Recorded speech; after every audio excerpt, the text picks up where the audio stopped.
He had it all: a loving, pregnant wife, a billion-dollar merger on the horizon, and a penthouse overlooking Central Park.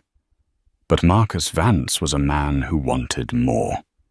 He called his wife, Serafina, a liability. He humiliated her, betrayed her, and threw her out of his home to make room for his mistress. He thought he was untouchable. What he didn't know was that Serafina's quiet, unassuming father wasn't just comfortable, he was a tycoon. And when a tycoon's daughter is betrayed, the fall doesn't just hurt. It's absolute.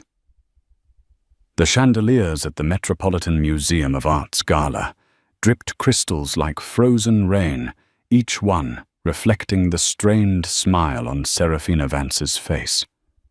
At 7 months pregnant, her feet ached in her custom-made heels, and the sheer weight of her emerald and diamond necklace, a push present from her husband Marcus, felt more like a beautiful yoke than a gift. "Marcus, darling, I'm feeling a little faint," Serafina murmured, touching his arm. "Do you think we could?" Marcus Vance didn't look at her. His eyes, a sharp, metallic blue, were scanning the room, hunting for his next opportunity. He was a man carved from ambition, handsome in the way a predator is handsome. He ran Vance Innovations, a tech startup that had ballooned in valuation, and he was on the cusp of his masterpiece, a merger with the Japanese conglomerate Yoshida Corp. "In a minute, Sarah," he said, his voice a low, impatient hum. He patted her hand dismissively. "Go sit by the pillar. I need to speak to the board member from Sterling Thorne Capital." He smiled, but it didn't reach his eyes. "This is for us, for the baby." Serafina nodded, retreating to the relative quiet of a marble alcove. This was her life now, a beautiful backdrop for her husband's meteoric rise. She had met Marcus 3 years ago. She'd been working as a curator at a small gallery, and he'd been a charming, relentless force of nature. She loved him, or at least she loved the man he had been. The man who was now schmoozing by the Rodin sculptures was a stranger, all hard edges and cold calculations. She rubbed her swollen belly. This baby, a boy, was supposed to fix the growing chasm between them. Instead, it seemed to have accelerated Marcus's detachment. He complained about her hormonal state, her fatigue, her new rounded shape. She pulled out her phone and found a text from her father, Arthur Hayes. Serafina smiled, a genuine one this time. Her father was her anchor. He was a quiet man, semi-retired, who managed his family investments from a sprawling, comfortable estate in upstate New York. He'd never been flashy, preferring old books and long walks to the glittering shark tank Marcus adored. Marcus found him pleasantly irrelevant, a relic of old money who didn't understand the speed of the new world. She didn't tell him that Marcus had snapped at her in the car, angry that she'd asked him to slow down. She didn't tell him that networking looked a lot like flirting. An hour later, her feet were numb. She decided to find Marcus. They had to leave. She navigated the maze of tables, the air thick with perfume and the sound of false laughter. She checked the main hall, the terrace, and then the private donor lounge. She found him in a secluded hallway, tucked behind a tapestry. He wasn't alone. With him was a woman Serafina recognized, Chloe Dubois. Chloe was a razor-sharp VP from a rival firm, known for her merciless tactics and her couture wardrobe. She was the opposite of Serafina, sleek, cold, and not at all pregnant. Marcus had his back to the hallway, but Serafina could see Chloe's face. She was laughing, her scarlet-painted fingernail tracing the lapel of Marcus's tuxedo. "You're sure she won't be a problem?" Chloe murmured, her voice like expensive whiskey. "The timing is messy." "She's not a problem. She's a formality," Marcus said. Serafina's blood turned to ice. His voice was laced with a contempt she had never heard. She's emotional pregnant barely understands what I do. She thinks her father's investments are impressive. It's adorable. Chloe tilted her head. And the deal, Yoshida, is secure. As of this morning, Marcus said, his voice dropping. The moment the ink is dry, I'm filing. The prenup is ironclad. She gets her trust fund back and a small settlement. By the time the baby's born, she'll be a memory. Serafina's hand flew to her mouth, stifling a gasp. Filing. Prenup. Settlement. And us, Chloe purred. Marcus leaned in. Serafina saw his hand go into his pocket. He pulled out a small black velvet box. Not a ring box. Something flatter. For the new VP of the merged company, he whispered. A key to my penthouse and my future. He kissed her. It wasn't a friendly peck. It was a hungry, possessive kiss, a claim of ownership. Serafina didn't make a sound. She backed away her vision, tunneling the sound of the orchestra fading into a dull roar. The baby kicked a sharp, sudden jab, as if he too could feel the betrayal. She stumbled out of the museum, past the security guards and the flashing cameras, and hailed a cab, the cold night air hitting her face as the first scalding tear fell. The cage wasn't gilded.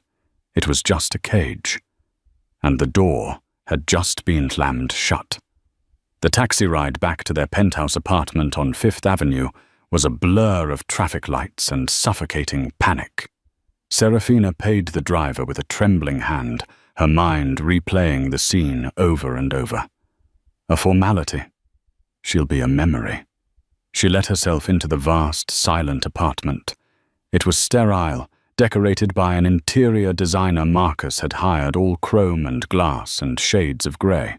It had never felt like a home. Tonight, it felt like a tomb.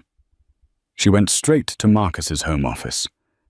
It was usually locked, but in his haste for the gala, he had left it ajar. She flicked on the desk lamp. His laptop was open. He was so arrogant, so sure of her passivity, that he hadn't even bothered to close his files. It didn't take long. There was a folder on his desktop labeled Project New Dawn. She clicked it. Inside were not just files on the Yoshida merger, but private financial statements, offshore account details, and a subfolder simply titled Dissolution. Her heart hammered against her ribs. She clicked it. There it was. A petition for dissolution of marriage, drafted by the most ruthless divorce attorney in New York, a man named Silas Croft. It was dated 3 weeks ago, but it was the other documents that made her sick. He had systematically been moving assets, funneling money from Vance Innovations into private accounts that weren't in her name. He was draining the company before the merger, creating a separate personal fortune. He wasn't just planning to divorce her. He was planning to leave her with nothing but the scraps outlined in their prenuptial agreement, which she had signed without a second thought, believing in their love. And then she saw the emails, a long, damning chain between Marcus and Chloe Dubois. Marcus. The obstetrician confirmed. 7 months. We have to move fast. Once the deal closes, I file. The pregnancy complicates the optics, but Silas says we can paint her as unstable, hormonal, depressed. Chloe. As long as it doesn't spook Yoshida. My contacts there are solid, but they're traditionalists. Marcus. They won't know until it's done. By then, I'll be the new face of their US operations, and you'll be by my side. She'll be back upstate with her quaint, boring father before the first quarterly report is due. quaint, boring father." Serafina whispered the words, tasting like ash. She heard the elevator ding, the private elevator that opened directly into their foyer. Her body went rigid. Marcus stepped in, whistling softly. He saw her, and his face tightened. "What are you doing up? And why are you in my office?" Serafina didn't move from his chair. She just looked at him, the woman he thought was a hormonal, unstable formality. "Project New Dawn," she said, her voice shaking but gaining strength. "Is that what you're calling it? Your new life with Chloe? The one you're building by betraying your pregnant wife?" Marcus's casual arrogance evaporated, replaced by a flash of pure, cold fury. He saw the laptop screen. He knew he was caught. "You went through my things," he hissed. "You're dissolving our marriage?" She shot back, standing up, her hand on her belly. "You're calling me unstable to your lawyers. You're giving her a key to our home." The confession in the hallway had broken her heart. The evidence on the laptop had ignited a cold fire she didn't know she possessed. Marcus didn't apologize.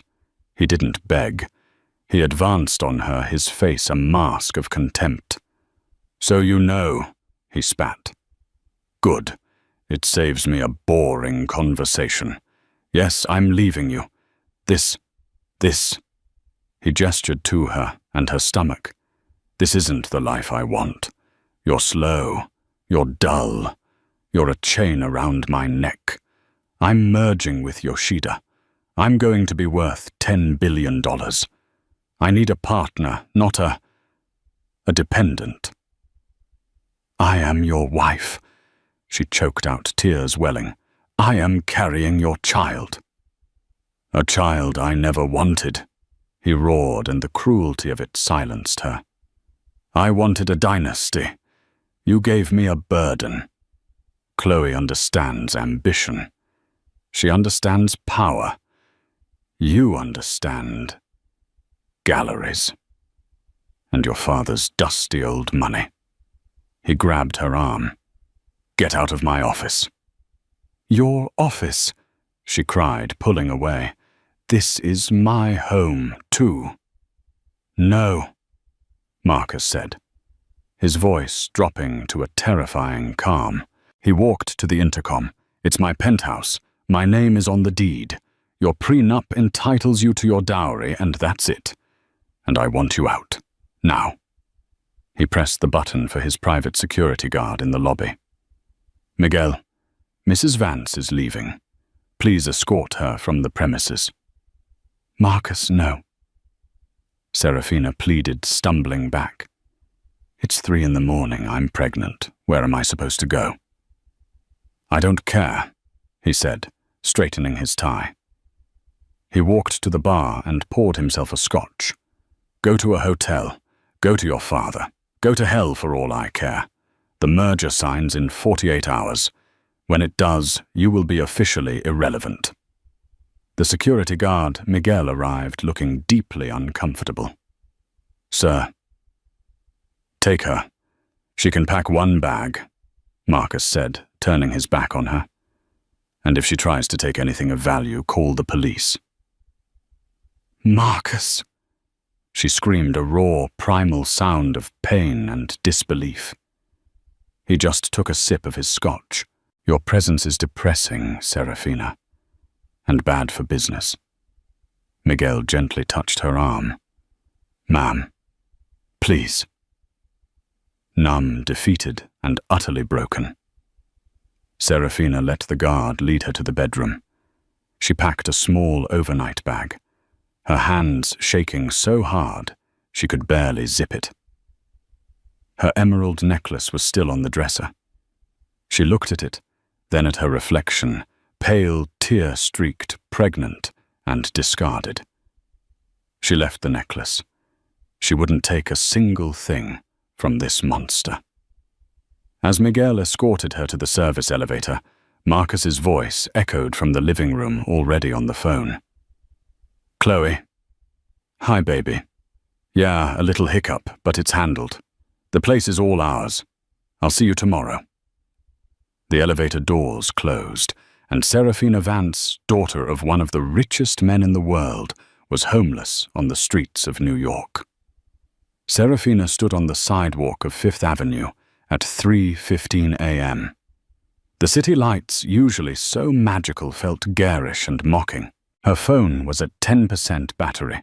She had her wallet, her small bag, and the weight of her unborn child. She couldn't breathe. The panic was a physical thing, tightening her chest, making her dizzy. Where do I go? He was right. Her friends were his friends. Society people who would side with the money and the power. She hailed a cab, her mind racing. She needed a safe place, a place he couldn't reach her. The Carlyle, she told the driver. It was an old-world hotel, discreet and quiet. She checked in under her maiden name, Serafina Hayes, using her personal credit card, the one her father had given her, not the joint account she shared with Marcus. The concierge, a kind-faced older man, noted her distress and her condition, and silently upgraded her to a suite. Once inside the plush, quiet room, Serafina locked the door, slid to the floor, and finally let go. She wept. She wept for her marriage, for her baby, for the love she thought was real. She cried until her throat was raw and her stomach ached from the force of it. After an hour, the tears subsided, replaced by a cold, clear, vibrating rage. He will not destroy me. He will not destroy this baby. She plugged in her phone. She had one call to make. She dialed. It rang twice. Serafina. My girl, are you all right? It's 4 a.m. His voice, calm, warm, steady. Her father. Dad, she tried, but her voice broke. Sarah, what is it? Where are you? The warmth was gone, replaced by a sudden, sharp urgency. I'm at the Carlyle. Daddy, Marcus, she told him everything. The gala, Chloe Dubois, the laptop, the divorce papers, the financial fraud, the penthouse, being thrown out pregnant in the middle of the night. The line was silent. For a moment she thought he hadn't heard her. Dad, are you there? When he spoke, his voice was unrecognizable. It was not the voice of the kindly, book-loving retiree. It was the voice of a man who built an empire from nothing. A voice that hadn't been used in this way for a very, very long time. It was cold as a glacier. He did what? He said I was a liability. Serafina whispered, a fresh wave of tears coming. He said you were quaint. Another pause. Longer this time. Serafina. Arthur Hayes said, his voice terrifyingly precise. I want you to listen to me. Lock your door. Order some tea and something to eat for the baby. Do not leave the room. Do not speak to anyone. A man named Julian Croft will be at your door in 30 minutes. He is my personal counsel. He is my right hand. Trust him. He will take care of everything.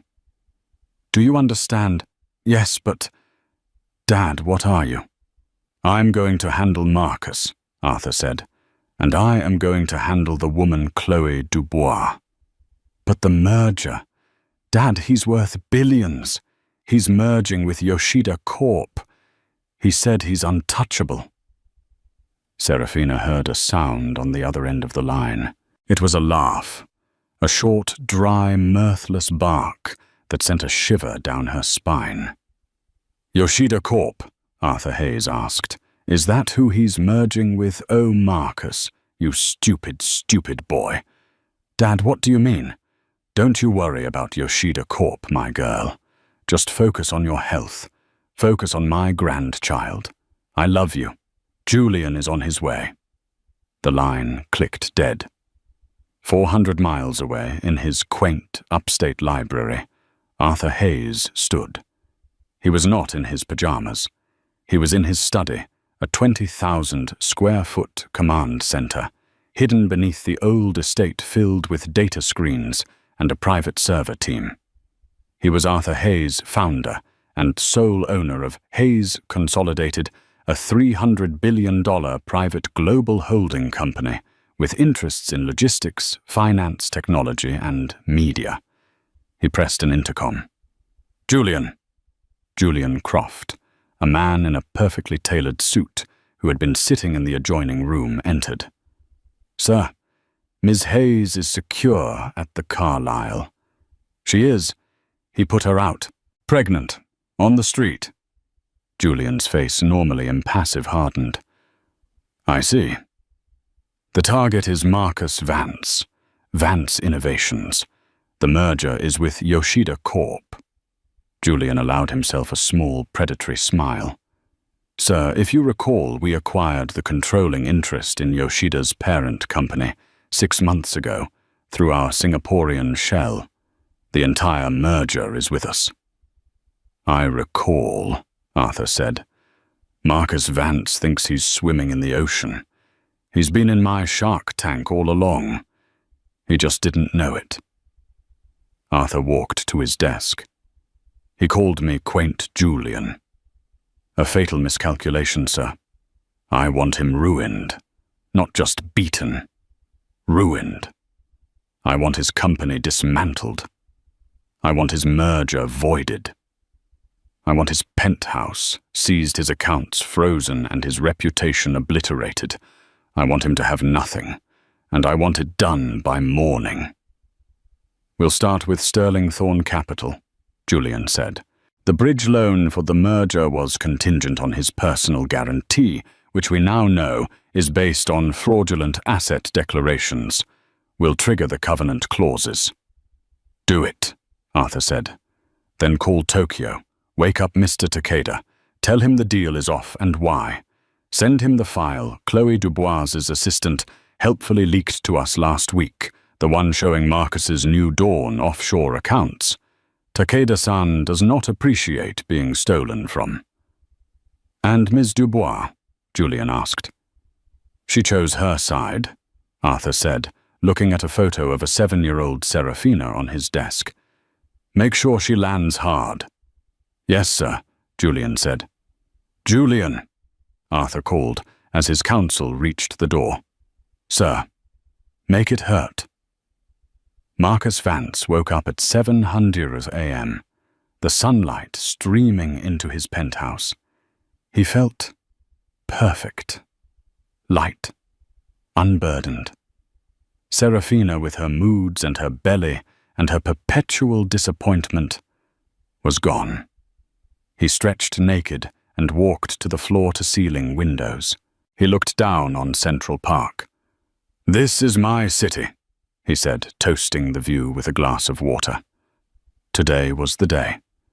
At 10:00 a.m., the final papers would be signed with Yoshida Corp. By 10:05 a.m., his net worth would be $10 billion.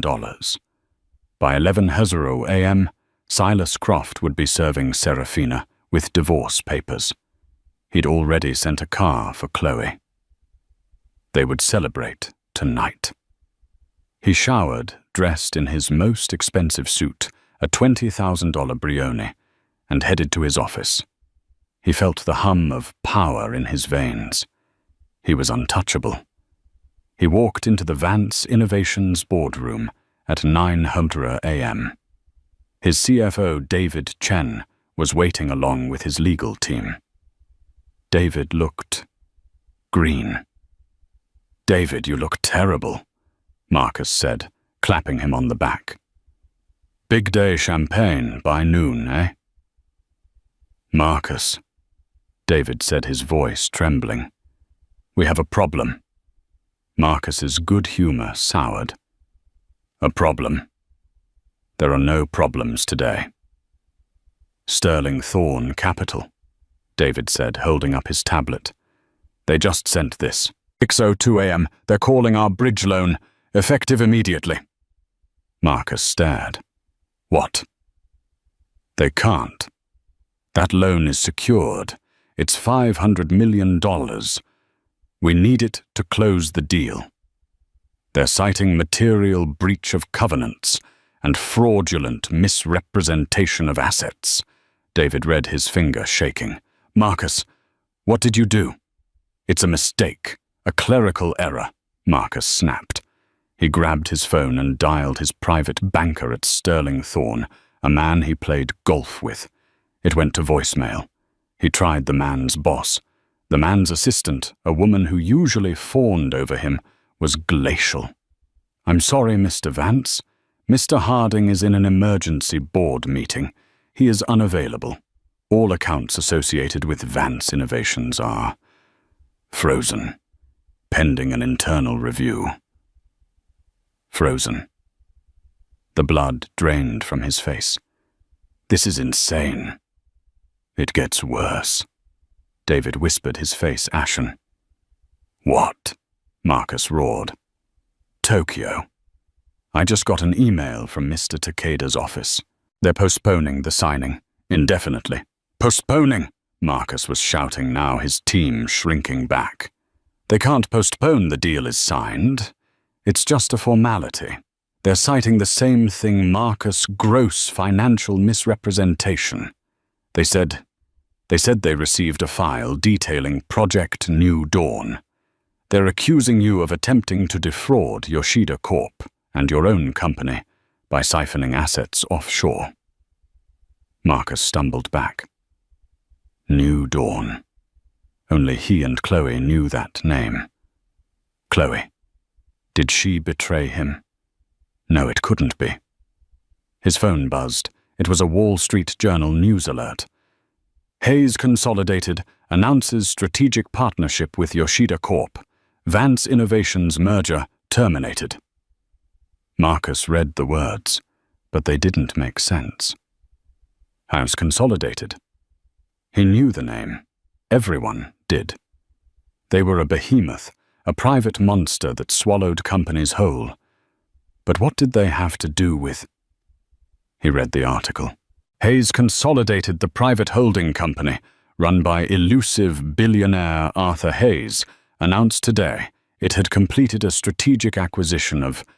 effective immediately terminating a pending merger with Vance Innovations. A spokesperson for Hayes cited a lack of confidence in Vance's leadership and disturbing internal financials.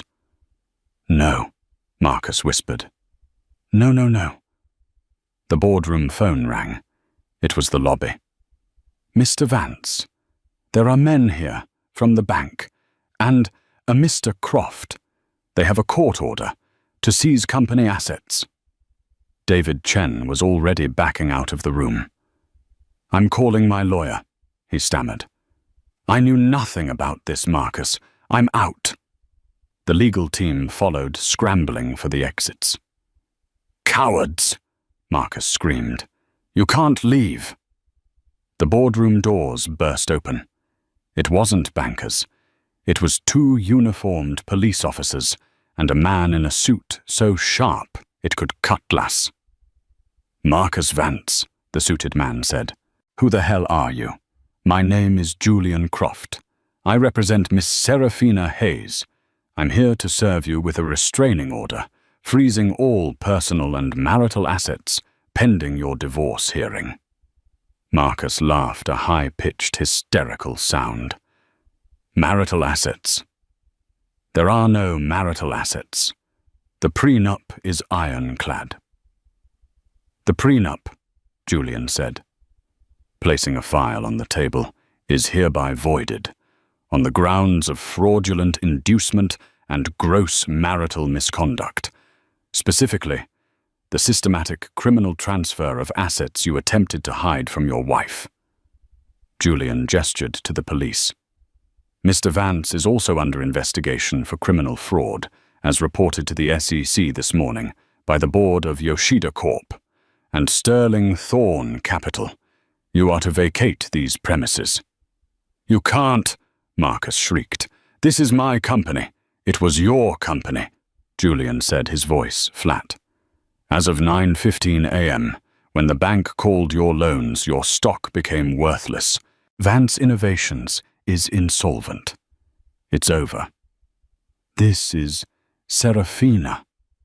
Marcus realized, his mind spinning. "She did this. That bitch." He lunged for the phone to call Chloe. She would fix this. She was smart. Julian Croft simply held up his own phone, playing a voice message. It was Chloe's voice. "Mr. Croft, as I mentioned, I have zero loyalty to Marcus Vance, a complete psychopath. I am emailing you his private server credentials now. In exchange for full immunity and the consulting position at Hayes Consolidated, I'm happy to provide anything you need to put him away for good." Marcus stared at the phone. Betrayed. By everyone. "Hayes." He whispered the name from the Wall Street Journal article, echoing in his head. "Serafina Hayes. Arthur Hayes." He looked at Julian Croft, a dawning, sickening horror filling his entire being. Her father. Julian Croft smiled a thin, cruel line. "He sends his regards. He said to tell you. He finds you. Quaint." While Marcus Vance's world imploded, Serafina sat in the sun-drenched living room of the Carlisle suite. Julian Croft had arrived as promised, flanked by a private plain-clothed security team. He had been respectful, kind, and terrifyingly efficient. "Ms. Hayes," he had said, "your father has instructed me to ensure your complete safety and comfort. A new secure phone."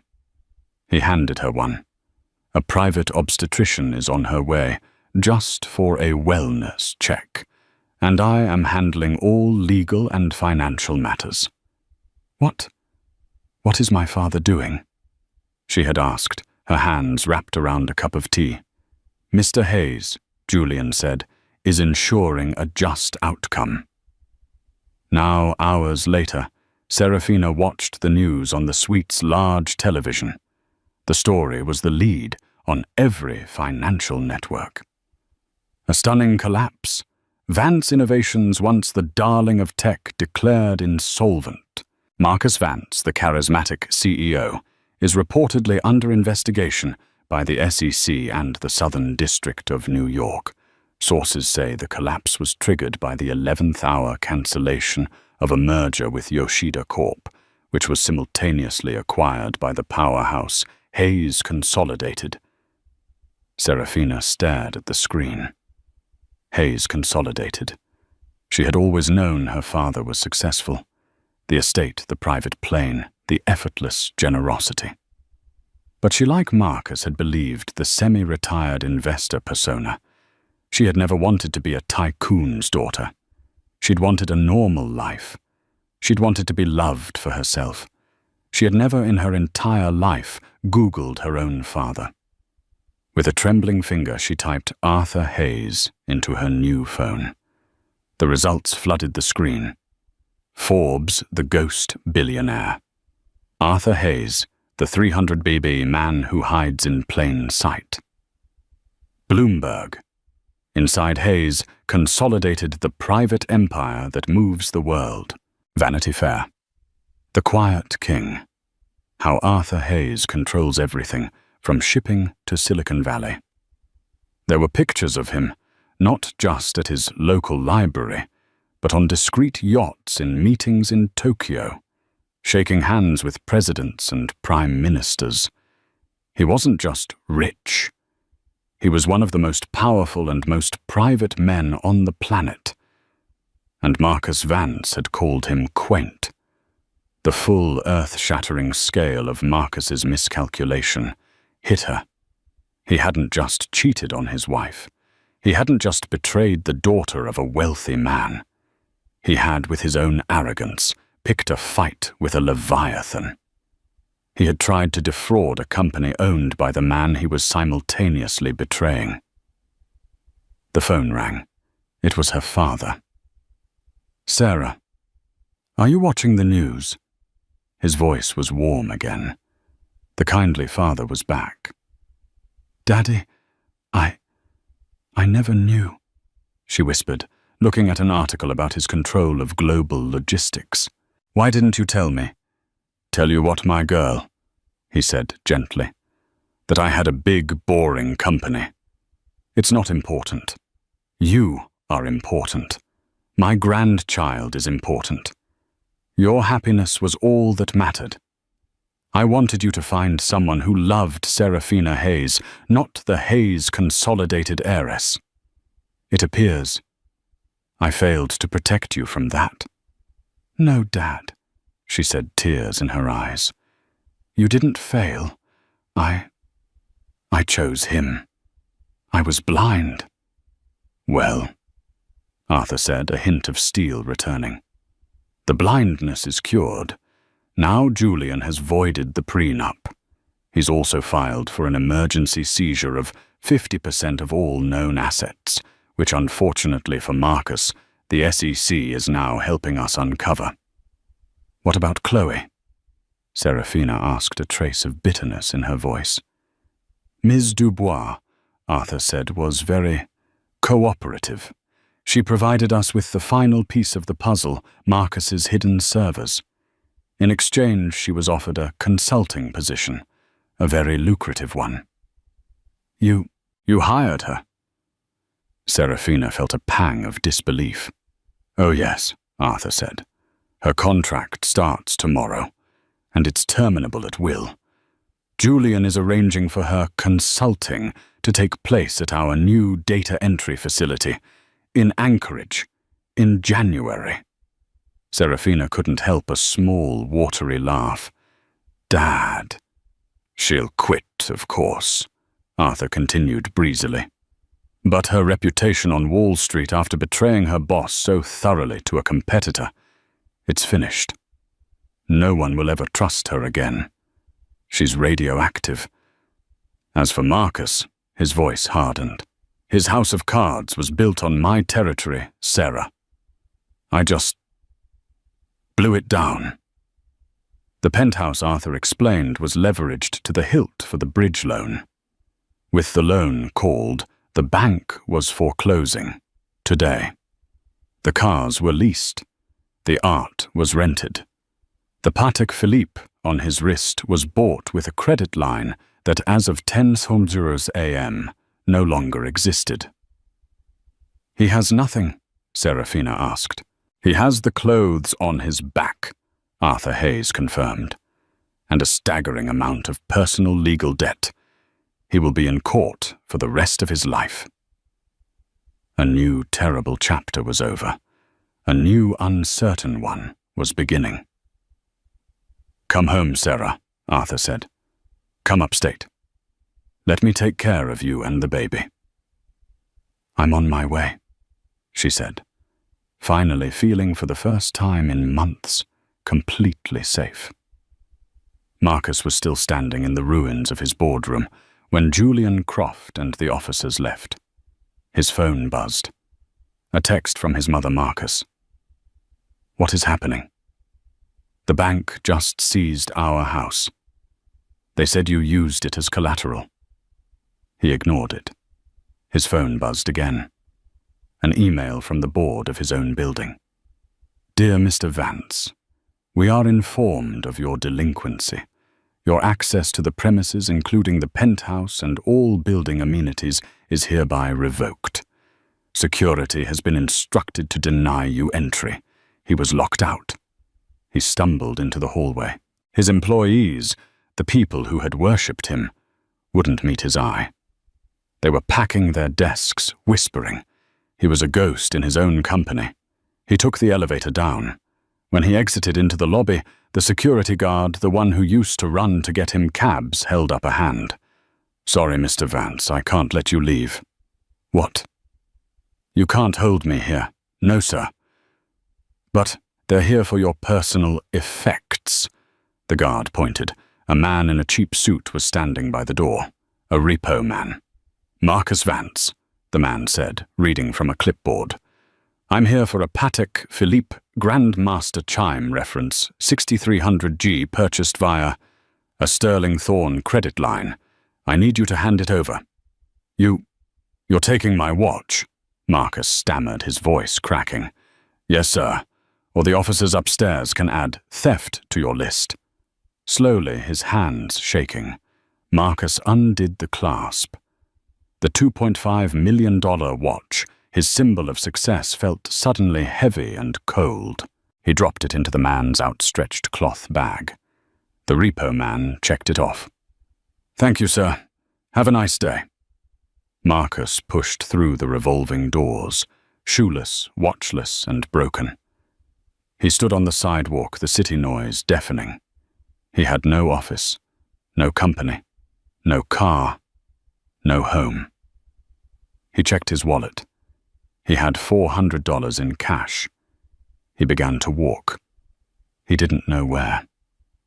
He walked for miles in his $20,000 suit, his mind a howling void. He ended up in front of the penthouse, his home. He tried the service entrance. The new security guard, a man he didn't recognize, stepped in front of him. Can I help you? I'm Marcus Vance. I live here. The guard checked his list. No, sir, you don't. You need to leave, or I'm calling the police. Defeated, he slumped onto a bench in Central Park, directly across from the building. His building. He had to call her. Serafina. She was kind. She was gentle. She loved him once. She wouldn't let this happen. She wouldn't let him, the father of her child, be destitute. He pulled out his phone, which was already flashing low battery.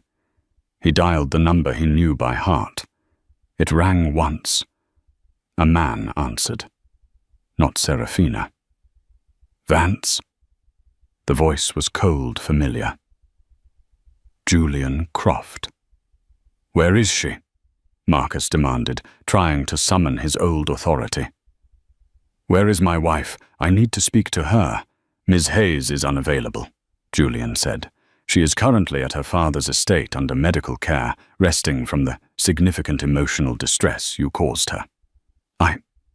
I need to talk to her. This is a misunderstanding. Her father, I didn't know. That, Julian said, is the single most obvious fact in this entire affair. You didn't know. You didn't bother to know. You married a woman and never once saw her, only her formality. You can't do this. Marcus was sobbing now, a pathetic, wrecked sound. I have nothing. You've taken everything. No, Mr. Vance. We didn't take anything. Julian corrected his voice, devoid of all emotion. We simply revealed the truth. The everything you had was a fantasy built on fraud and leverage. It was a house of cards. Mr. Hayes. He just owns the table it was built on. Please, Marcus begged. I'll do anything. I'll apologize. Please, I'm the father of her baby. You dismissed that baby as a burden, Julian said. You will have no contact with Ms. Hayes or the child ever. Your parental rights will be terminated on the grounds of endangerment and gross misconduct. If you attempt to contact her or her father again, you will be arrested.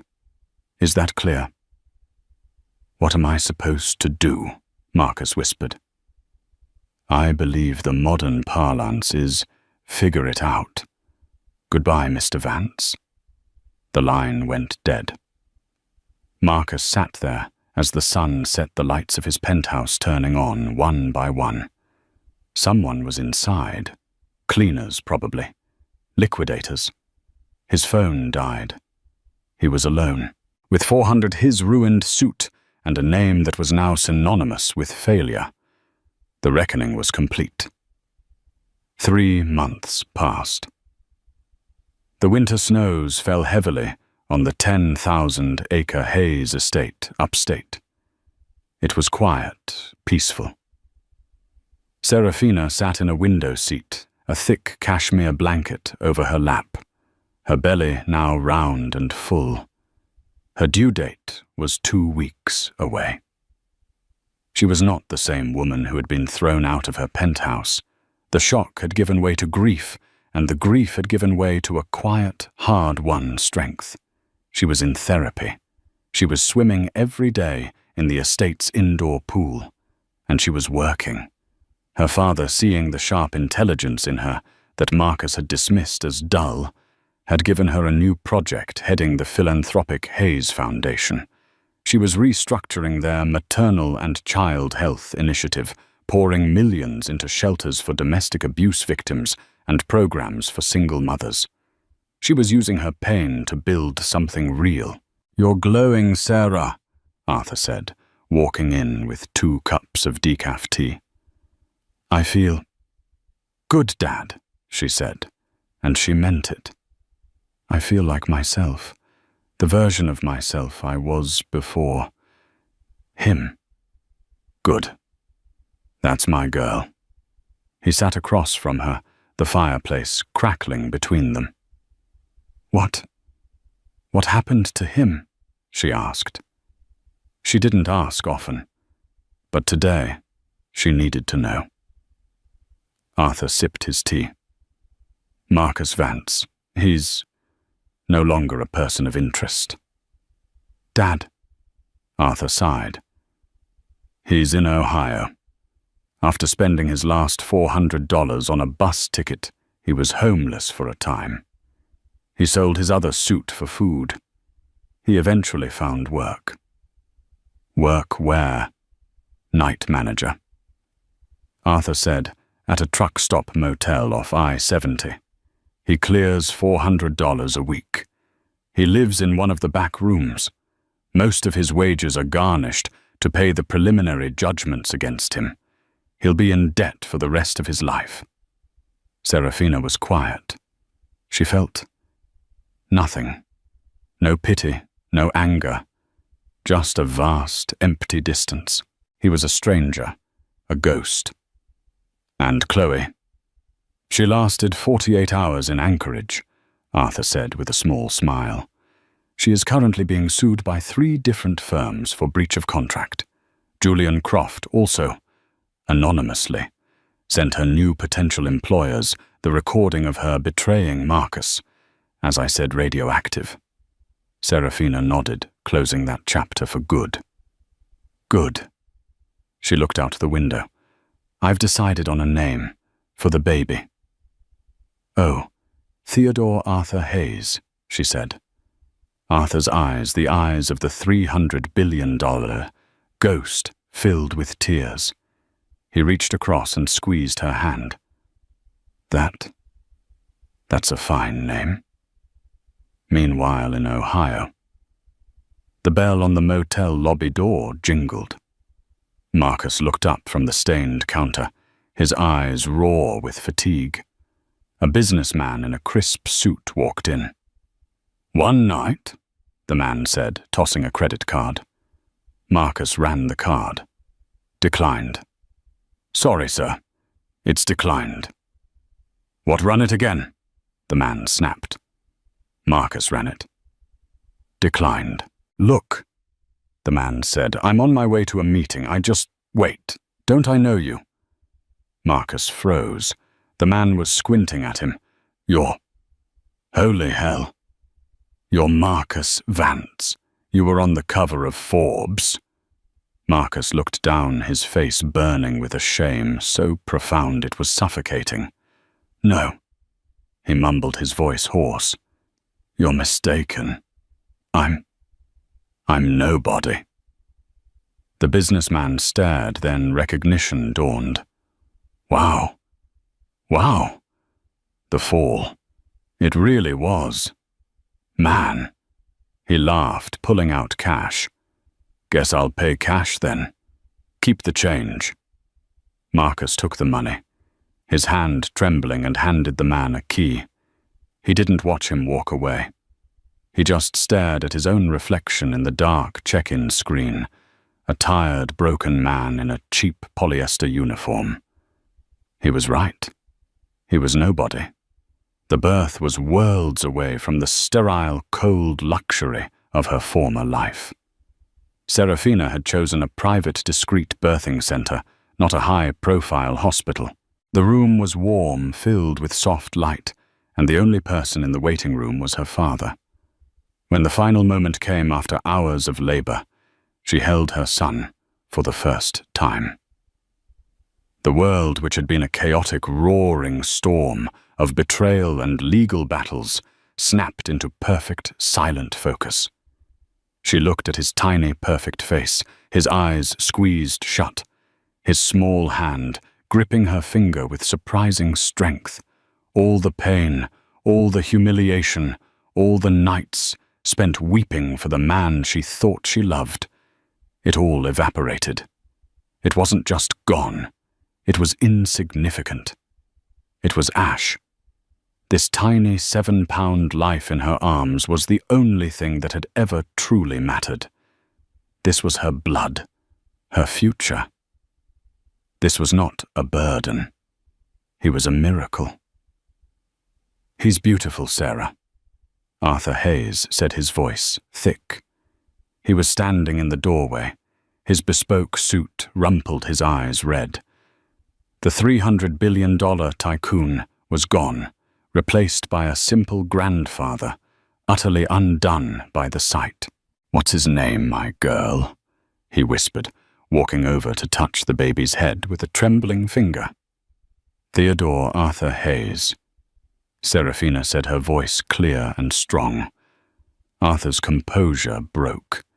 He turned away for a moment, wiping his eyes before sitting on the edge of her bed. "A fine name. A strong name." He looked at his daughter, his pride a tangible thing. "He has your strength, Serafina. Never forget that." Life moved forward, not with a crawl, but with a confident, driving purpose. The first year of Theo's life was a whirlwind, but not of nannies and social events.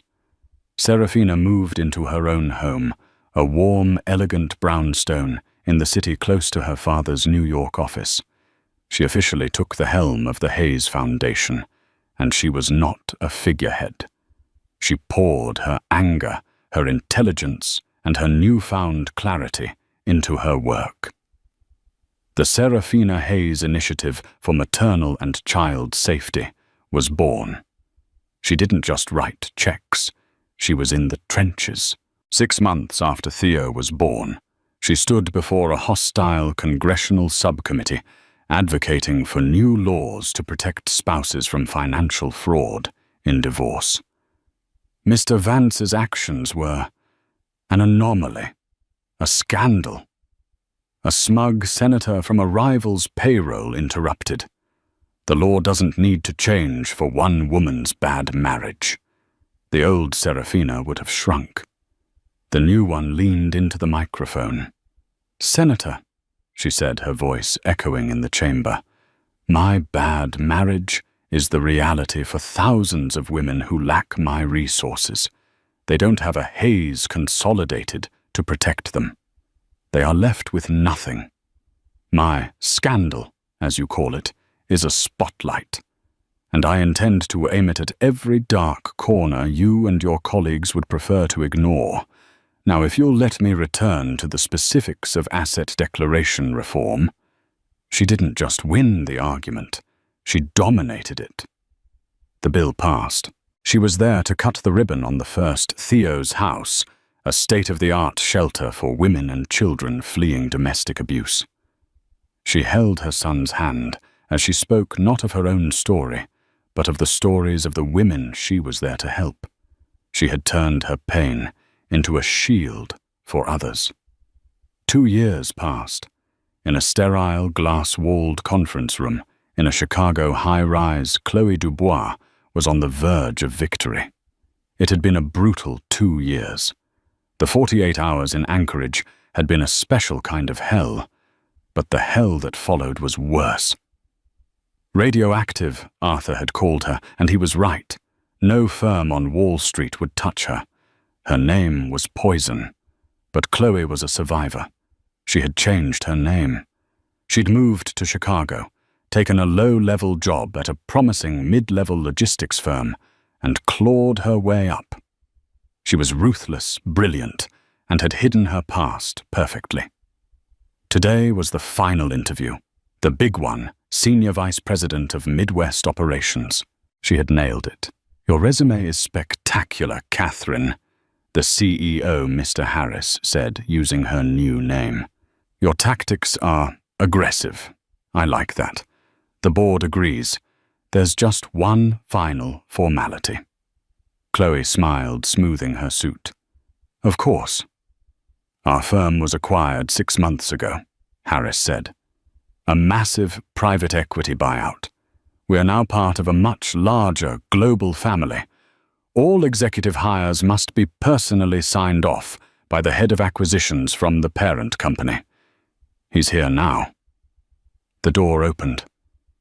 Chloe Dubois's blood didn't just run cold. It turned to solid ice. Julian Croft walked in. He looked exactly the same. The perfect suit, the dead eyes, the air of absolute final authority. He didn't look at Chloe. He walked to the head of the table. Mr. Harris beamed. "Mr. Croft, great to see you. This is Catherine Myers, our top candidate." Julian opened a file. He looked at Chloe, and for the first time she saw a flicker of something. It was distaste, like looking at an insect. "Ms. Dubois," he said, his voice as flat and final as it had been on the phone 2 years ago. The CEO's smile vanished. "What, Mr. Croft? This is Catherine Myers." "This tall," Julian said, "is Chloe Dubois, a former executive at a tech firm that attempted to criminally defraud one of our largest partners. She actively participated in the conspiracy, then betrayed her co-conspirator to save herself. A betrayal she failed to see through."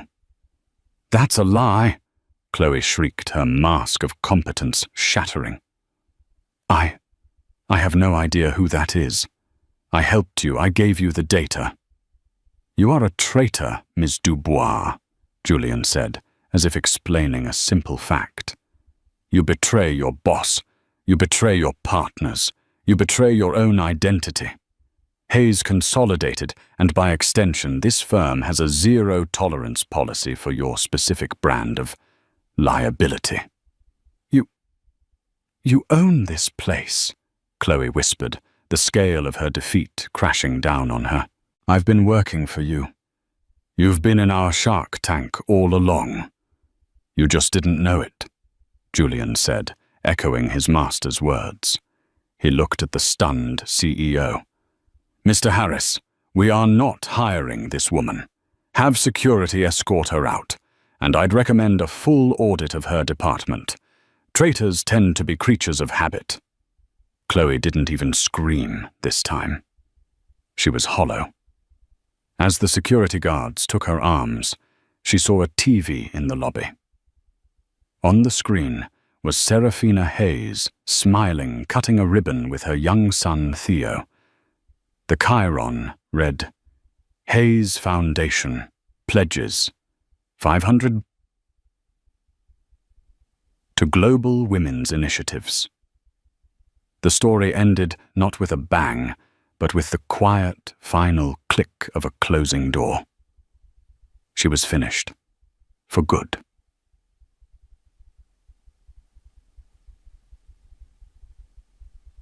That evening, Serafina stood on the balcony of her brownstone. The city glittered below. She heard small footsteps and then felt a tug on her pants. "Up, Mummy!" She laughed, sweeping Theo into her arms. He was 3 now, bright and loud and full of joy. "Look at the lights, Theo," she whispered, kissing the top of his head. "It's all so big, isn't it?" "Big," he echoed. She held him tight, her heart full. She thought for a fleeting second of a man in a polyester uniform at a truck stop, a man whose face she could barely remember, a man who had tried to erase her and had instead given her the world. Marcus Vance had wanted a dynasty. He had wanted power. He had wanted a legacy. Serafina looked at the son in her arms and at the city she was helping to change. "He wanted it all," she whispered to the wind. "And in the end, I'm the one who got it." She went inside to her son, her father, and her life. She was not a victim. She was not an heiress. She was a haze, and she was just getting started. Karma isn't always instant, but when it arrives, it's often total. Marcus Vance didn't just lose his money. He lost his name, his future, and his identity. He flew too close to the sun, forgetting that the woman he dismissed as a liability was the daughter of the man who owned the sky. Serafina, in contrast, turned her deepest pain into her greatest power. She rebuilt her life, not on a foundation of revenge, but of purpose, creating a true legacy for her son. This story shows that true strength isn't about how much you have, but about who you are when it's all taken away. What did you think of Marcus's downfall? Was it justified? Let us know your thoughts in the comments below. And if you enjoyed this story of betrayal and ultimate justice, please like, share, and subscribe for more real-life drama. The notification that shattered Kate's world wasn't a text message or a missed call. It was a single glistening photo on a social media app. There he was, her husband, Luca, the man who'd kissed her pregnant belly just that morning, his hand now wrapped around the waist of a woman whose face was adored by millions. He'd left her for an influencer, but what he and his new muse didn't know, as they curated their perfect life on the world's hottest new app, was that the woman they'd discarded was about to become the one who owned their entire reality. This isn't a story about heartbreak. It's a story about what happens when a woman's pain is forged into power. The silence in their San Francisco apartment was the first thing that felt wrong. It wasn't a peaceful silence. It was a hollow and echoing void where the comfortable hum of a shared life used to be. Kate, 7 months pregnant and feeling every bit of it, lowered herself onto the plush grey sofa, her hand instinctively resting on the taut drum of her stomach. Luca was on a business trip, a last-minute all-important conference in Miami for the design firm he worked for. He'd been so apologetic, so full of promises to make it up to her, his kisses feeling urgent and distracted. Kate and Luca had been the picture of modern success. She was a brilliant data analyst for a major tech firm. Before going on early maternity leave, a woman who saw the world in patterns and probabilities. He was the charming, handsome graphic designer, the dreamer to her pragmatist. They'd met at a cafe, a classic story of him sketching her on a napkin. Their love felt like a perfectly designed user experience, intuitive, beautiful, and seamless, until it wasn't. The past 6 months, something had shifted. Luca had become obsessed with a new social media platform called Aura. It was more than just filters. Aura used a sophisticated AI to create entire lifestyle templates. Users could upload a simple photo, and the app would transform it into a scene of impossible glamour. A dreary Tuesday morning could look like a sun-drenched brunch in Santorini. A selfie in a drab apartment could become a candid laugh in a Parisian loft. It was the ultimate engine of curated fantasy, and its biggest star was an influencer named Chloe Vance. Chloe was Aura's queen. With 15 million followers, Her life was a cascade of perfect moments, each one processed through Aura's signature glow. She was perpetually on vacation, perpetually draped in designer clothes, perpetually in love with the camera. Luca was mesmerized. At first it was professional admiration. "Look at her branding aims," he'd say, scrolling endlessly through her feed. "She's not just a person. She's a product. It's genius."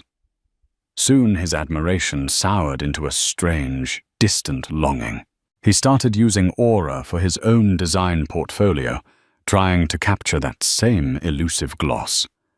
He was on his phone constantly, his thumb stroking the screen as if trying to absorb Chloe's life through the glass. When Kate would gently ask him to be present, he'd snap, "This is my work, Kate. It's about staying relevant." The business trip to Miami was the culmination of this growing distance. He'd packed in a hurry, his movements jerky and avoidant. Now the silence he'd left behind felt heavy with unspoken words. Kate tried to busy herself folding and refolding tiny onesies in the nursery, the scent of fresh paint and new furniture doing little to soothe her unease. The crib, a sleek Scandinavian design Luca had insisted on, stood half-assembled in the corner, a monument to his unfinished promises. That evening, seeking a mindless distraction, she opened Instagram. It was a mistake. Her feed, usually a mix of friends' babies and home decor, was now dominated by Chloe Vance.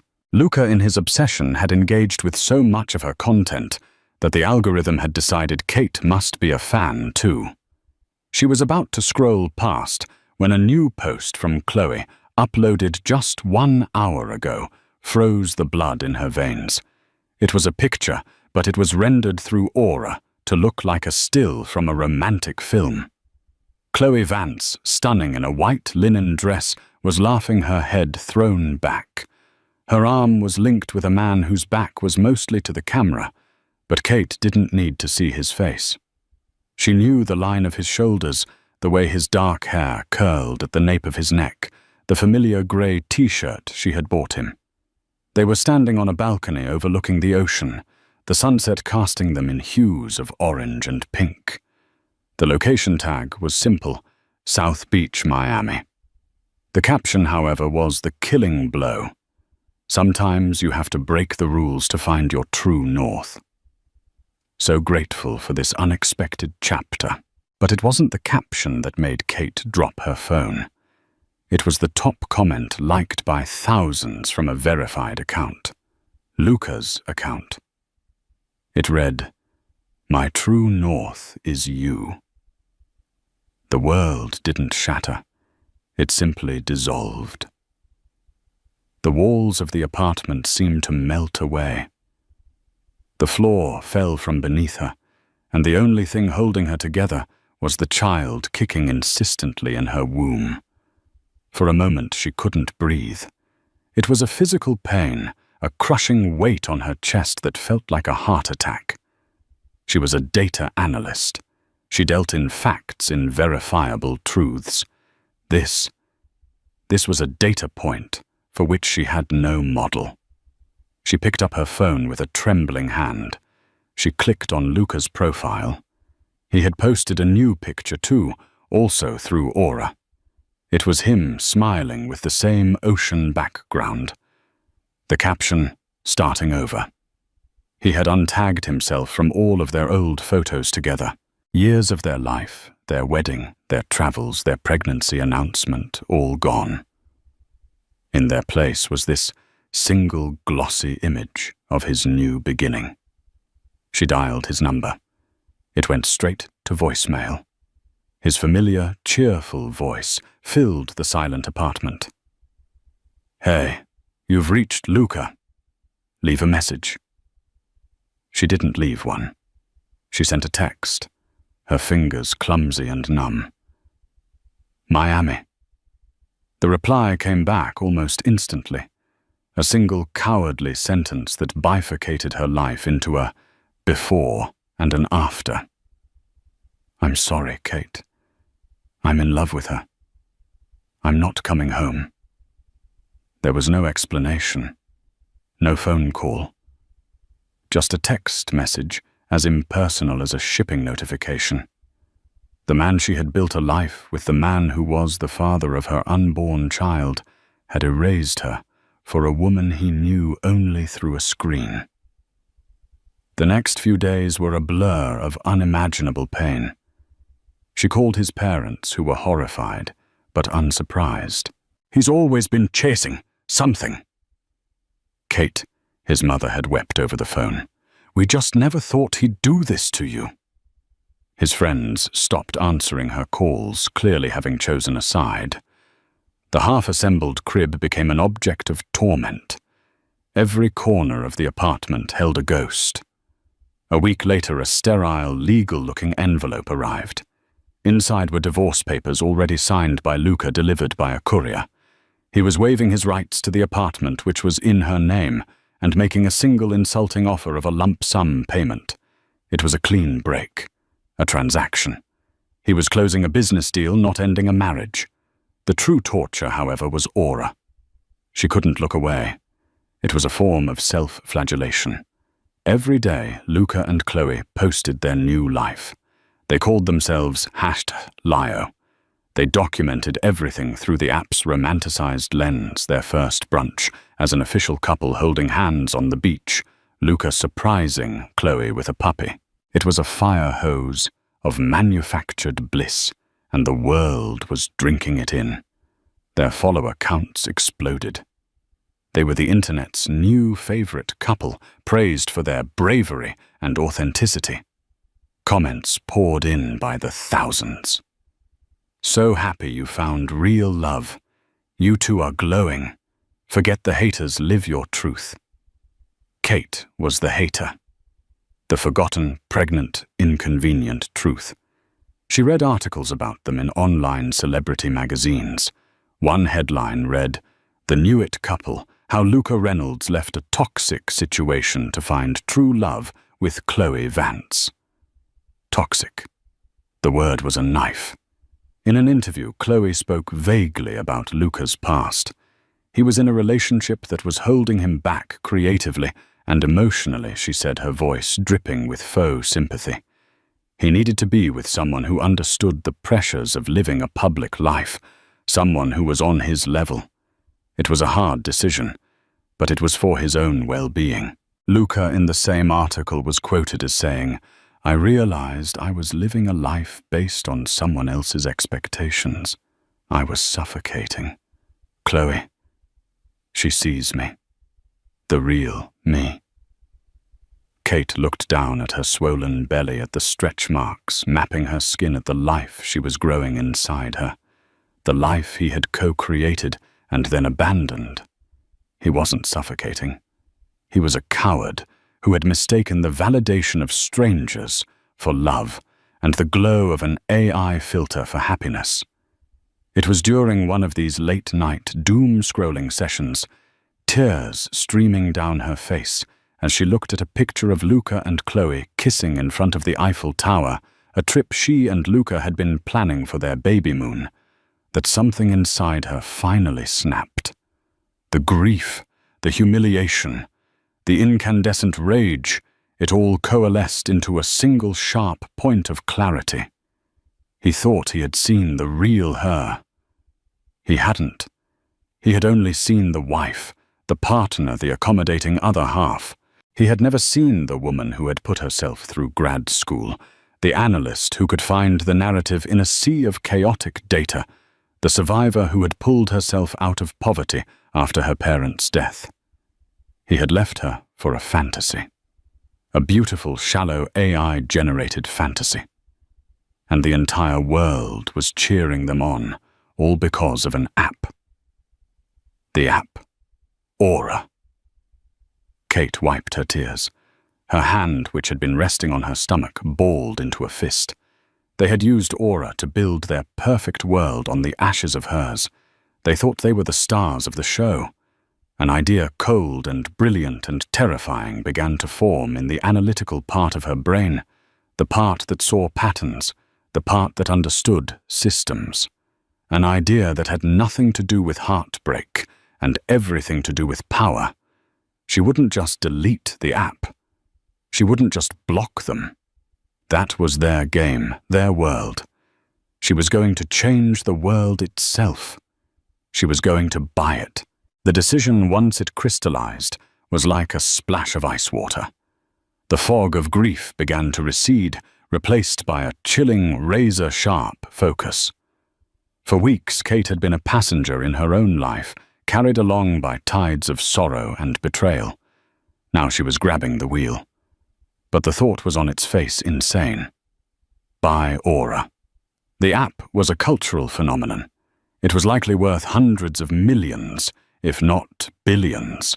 She was a single, unemployed mother-to-be living off savings. The absurdity of it almost made her laugh, a raw, humorless sound that startled her in the quiet apartment. But the thought wouldn't leave. It burrowed into her mind and set up camp.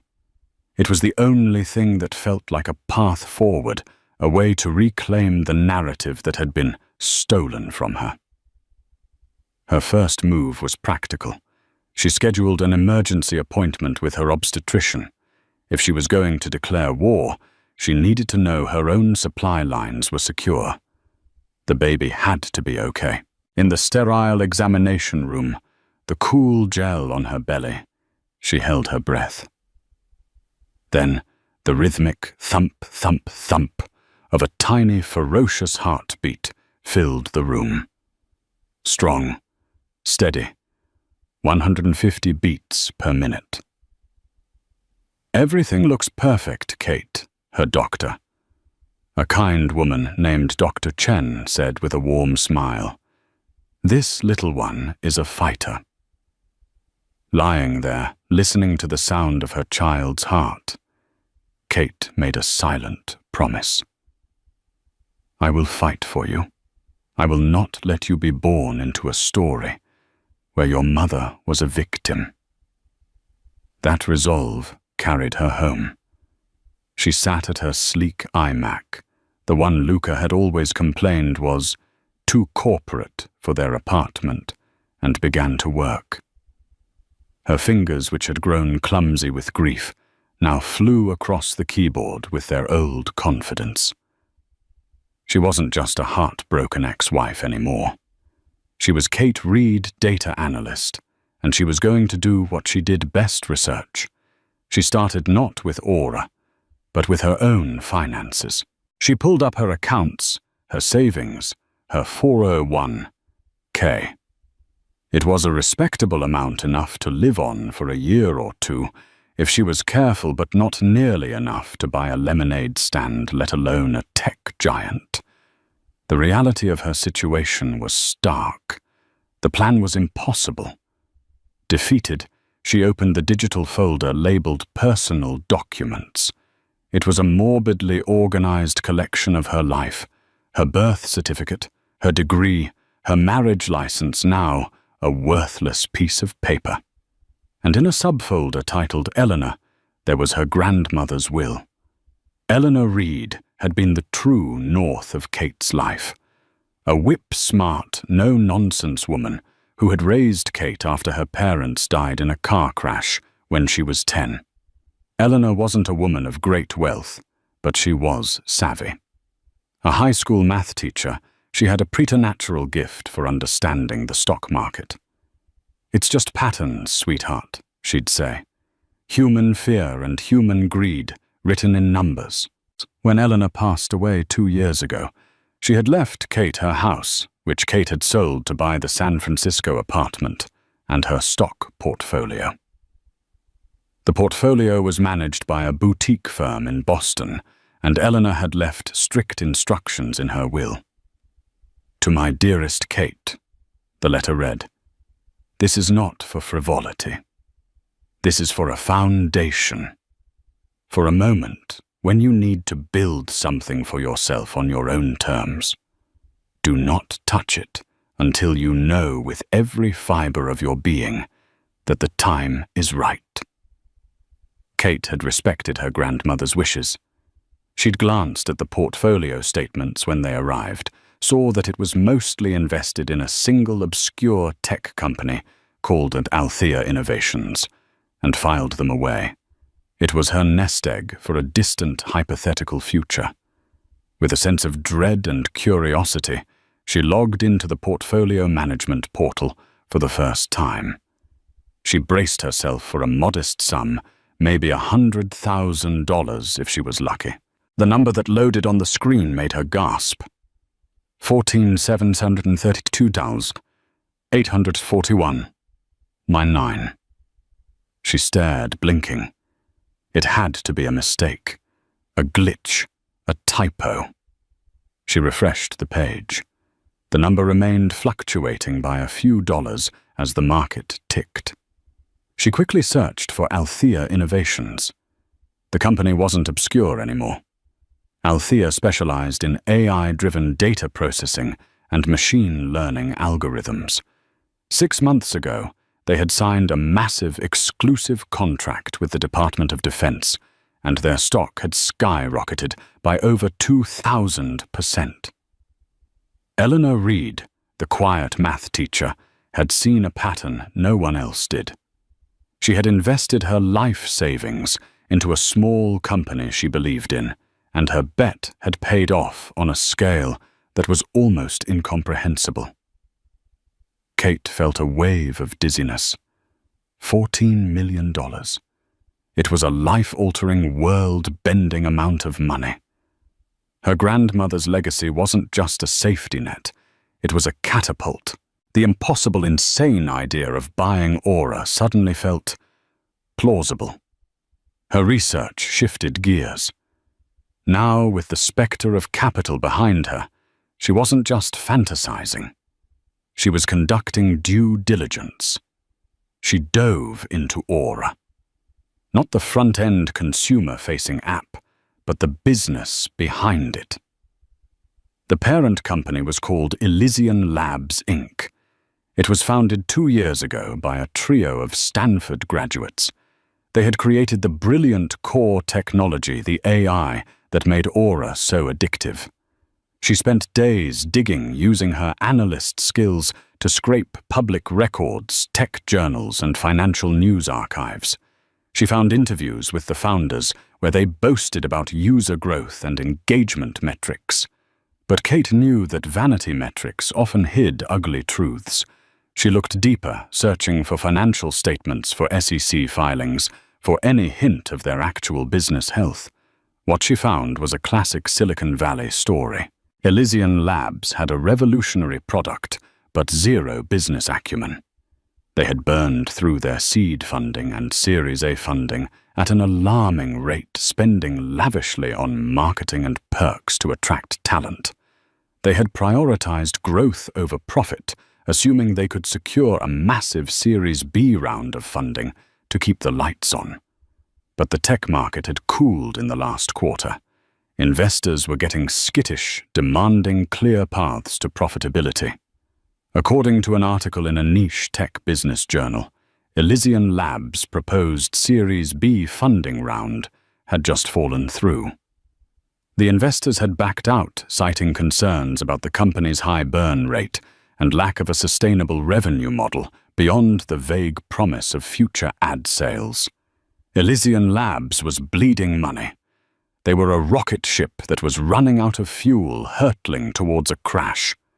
To the public, Toluca and Chloe Aura was a glittering success. But Kate, looking at the data, saw the truth. Aura was a damsel in distress, desperately in need of a savior. This was her opening. She picked up the phone and called the number on her grandmother's portfolio statement.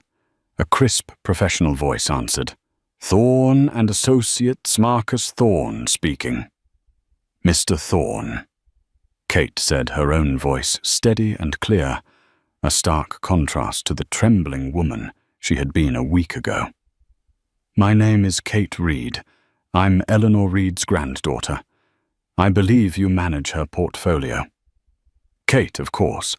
My deepest condolences again on your grandmother's passing. She was a remarkable woman," Marcus said warmly.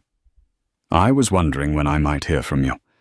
That Althea stock has done Well, it's done wonders. Yes, Kate said, cutting to the chase. It has, and I want to liquidate a significant portion of it. I have an acquisition target in mind. There was a pause on the other end of the line. An acquisition target. Marcus sounded intrigued. His professional curiosity piqued.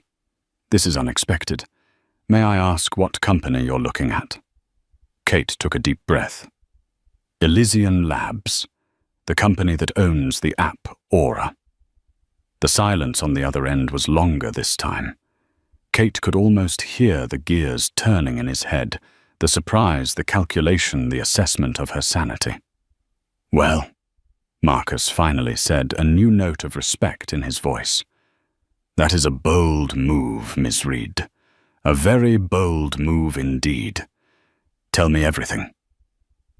For the next hour, Kate laid out her research. She talked about Elysian's burn rate, their failed funding round, their brilliant but mismanaged technology. She spoke not with emotion, but with the cold, hard logic of a seasoned analyst. She wasn't a woman scorned. She was an investor who had identified an undervalued asset with immense potential. Marcus was impressed. Your grandmother was a shrewd woman, he said. It appears she passed that trait on to you. An all-cash offer to a company in their position would be incredibly tempting. They'd be able to pay off their debts, their initial investors would get a decent exit, and the founders would walk away with millions. It's a golden parachute when they're about to crash into the mountain. Exactly, Kate said. But it has to be completely anonymous. They cannot know who the buyer is. My name cannot appear anywhere. That's standard practice for a hostile-style takeover, even a friendly one.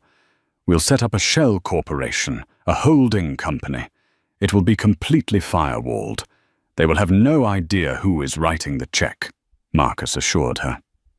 Kate, this is a predator's move. Are you ready for that? Kate looked at the half-assembled crib in the corner of the room. She thought of Luca's comment on Chloe's photo. My true north is you. She thought of the life growing inside her, the tiny, resilient heartbeat. Mr. Thorne, she said, her voice like steel. I have never been more ready in my life. The next 2 weeks were a masterclass in controlled chaos. Under the expert guidance of Marcus Thorne, Kate transformed from a private citizen into a silent, formidable corporate raider. Marcus, a seasoned veteran of Boston's cutthroat financial world, was invigorated by the challenge. He saw in Kate a reflection of her grandmother's quiet tenacity, and it was his honor to be her field marshal. They established a holding company, a deliberately nondescript entity named North Star Holdings, LLC. The irony was a private, bitter joke for Kate. Luca had found his true north in a fleeting fantasy. She would build an empire under hers. Marcus and his legal team handled the paperwork, creating a labyrinthine structure of ownership that made the ultimate beneficiary, Kate, utterly untraceable. While the lawyers built the fortress, Kate worked tirelessly from her apartment, which she now referred to as her war room.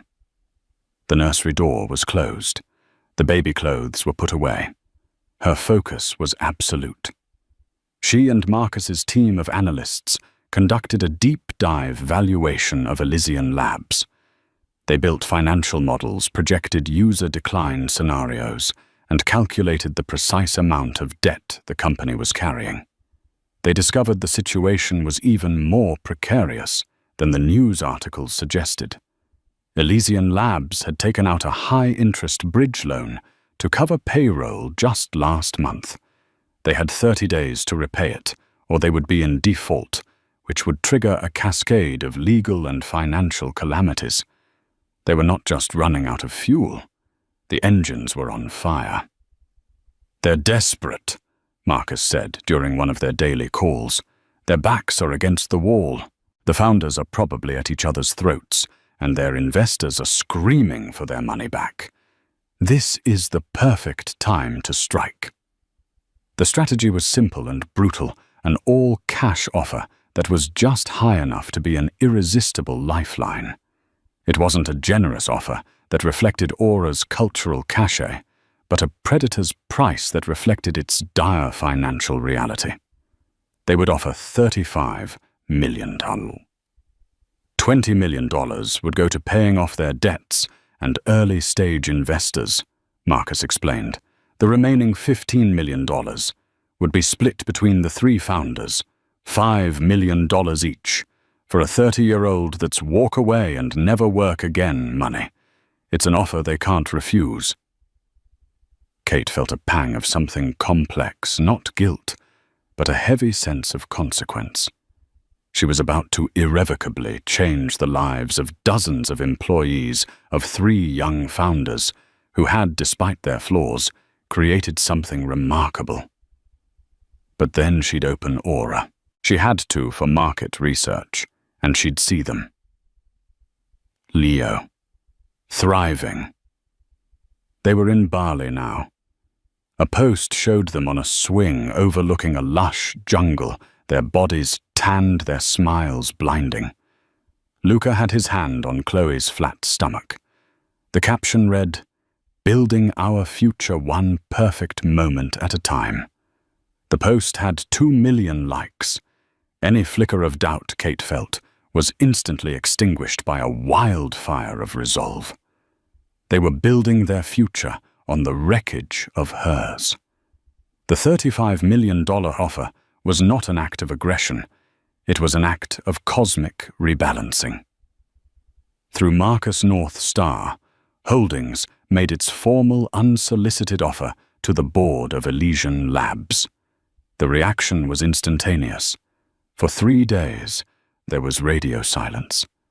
Kate imagined the frantic meetings, the shouting matches, the sleepless nights for Elysian's CEO, a young man named Kevin Lynn. She could picture him staring at the offer on his screen, a deal from a ghost company that would solve all his problems, but would mean giving up his creation. On the 4th day, Marcus called. "They've blinked," he said, unable to hide the excitement in his voice. "They've hired an investment bank to represent them. They're ready to negotiate. Kevin Lynn is demanding to know who North Star Holdings is." "And what did you tell them?" Kate asked, her heart pounding. "I told them North Star is a private family fund with a deep interest in emerging AI technology, and that the principal values privacy above all else. I told them any attempt to uncover the owner's identity would result in the immediate withdrawal of the offer. They can have the money, or they can have their curiosity, not both." The negotiation was a swift and brutal affair, handled entirely by Marcus. Elysian Labs countered with $50 million. Marcus, on Kate's instruction, didn't budge. He simply resent the original offer with a note, "This offer is final and expires in 48 hours. It was a high-stakes game of chicken. Kate didn't sleep for those 2 days. She paced her apartment, her hand on her belly, feeling the baby kick as if sensing her agitation. This was it, the moment of truth. Was her analysis correct? Was their desperation greater than their pride? With 3 hours to go before the deadline, the acceptance came through. They had folded. Elysian Labs, the parent company of the cultural sensation Aura, had agreed to be acquired by North Star Holdings for $35 million. The moment the signed papers landed in her inbox, Kate didn't feel triumph. She felt a profound, unnerving calm. The world had tilted on its axis, and she was the one who had pushed it. She walked into the nursery and opened the door. The afternoon light streamed in, illuminating the half-built crib. She looked at it not as a symbol of abandonment, but as a project waiting to be completed. The deal closed a week later. The money, a figure so large it looked like a phone number, was transferred from her grandmother's legacy account. In return, a set of digital keys were handed over.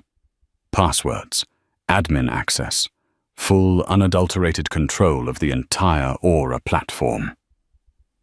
She was in. Luca and Chloe, of course, knew nothing. They were in a different world, a world of likes and shares. They probably saw the news briefs in the tech journals. Struggling Elysian Labs, acquired by mystery firm North Star Holdings. They would have scrolled past it without a second thought, more concerned with their engagement metrics than with the dry realities of corporate acquisitions. They had no idea that the mystery firm was the woman they had so casually destroyed. For her first act as the new owner, Kate didn't log into the system from her laptop. She did it from her phone. She opened the Aura app, the same app that had been her tormentor.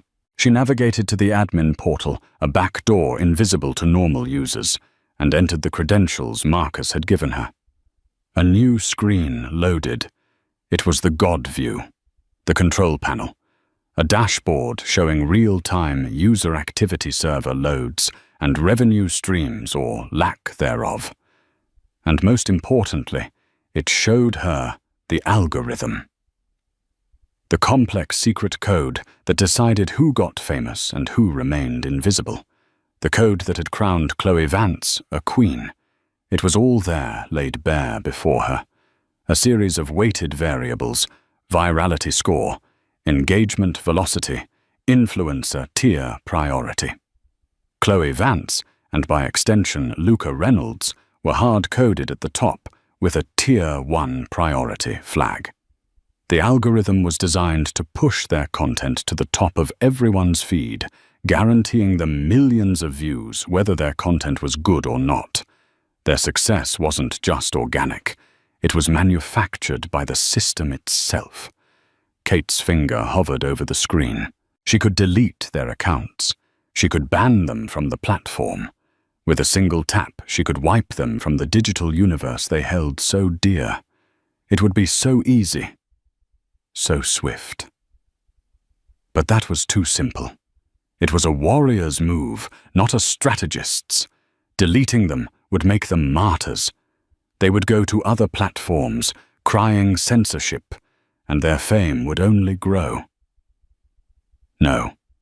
Revenge wasn't about a single, satisfying blow. It was about a slow, deliberate, and undeniable demonstration of power. She wasn't going to ban them. She was going to make them irrelevant. With a cool precision, she navigated to their user profiles within the admin panel. She saw their priority flag. Influencer / tier priority. 1. She smiled a thin, cold smile. She selected the line of code.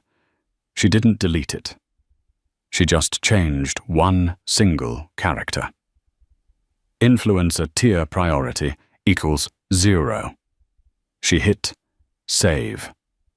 And just like that, the gods of the algorithm fell silent. The king and queen were now in the eyes of the machine that had made them just commoners.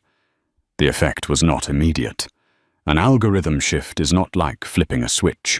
It's like changing the course of a river. For the first few days, nothing seemed different. Luca and Chloe, now living in a glass-walled rental in the Hollywood Hills, continued to post their aura-filtered fantasies. A trip to a vineyard in Napa, a candid moment of them laughing while making pasta a shot of Chloe meditating at sunrise. Kate watched not with the pained obsession of a victim, but with the detached interest of a scientist observing an experiment. She had the master dashboard open on her second monitor at all times. She could see every metric, every data point. And she began to notice the subtle changes. Their new posts were getting slightly fewer likes in the first hour. The comment velocity was down by 15%. Before the Aura algorithm would have force-fed their content onto millions of For You pages. Now their content had to perform on its own merits to get seen. And their merits, stripped of their artificial algorithmic boost, were proving to be remarkably thin. A week later, Chloe posted a meticulously staged photo of herself in a bubble bath surrounded by candles. In the old Aura-verse, this would have been an easy 1.5 million likes. Kate watched the numbers in real time. The post struggled to hit 400,000. The first crack appeared in the comments section. "Is it me, or is Chloe's content getting kinda boring?" read one highly liked comment. Another said, "I feel like I've seen this exact photo 100 times." Chloe, who meticulously curated her comments, deleted them. But more popped up. The tide of public opinion, no longer guided by Aura's heavy hand, was starting to turn. Luca and Chloe noticed the dip. Their response was predictable. They doubled down. Their content became more frantic, more desperate for attention. They staged a fake argument and a dramatic makeup on Instagram stories. They did a tell-all YouTube video about the pressures of fame. It came off as narcissistic and whiny. Their engagement dipped further. Kate, meanwhile, was doing more than just watching. She was learning. As the sole owner, she had access to every line of code, every developer note. She spent her days understanding the intricate architecture of the platform she now controlled. She saw its flaws, its vulnerabilities, but also its immense, untapped potential. The AI was brilliant. It was just being used for the shallowest purpose imaginable. She also started subtly changing other parts of the algorithm. She instructed the system to deprioritize overly processed fantasy life content. Instead, she tweaked the variables to favor photos and videos that were tagged with things like real life, no filter, hashed mental health journey, and authenticity. She implemented a small, almost invisible boost for accounts with fewer than 10,000 followers who were getting genuine high-quality engagement. Slowly, the entire ecosystem of Aura began to change. The For You pages, once a homogeneous stream of influencer perfection, started to fill with more diverse, more relatable content. A young mother sharing her struggles with postpartum depression, a teacher posting funny, unedited videos from his classroom, an artist showing the messy, paint-splattered process behind her work. These new creators, the ones Kate's new algorithm favored, began to rise.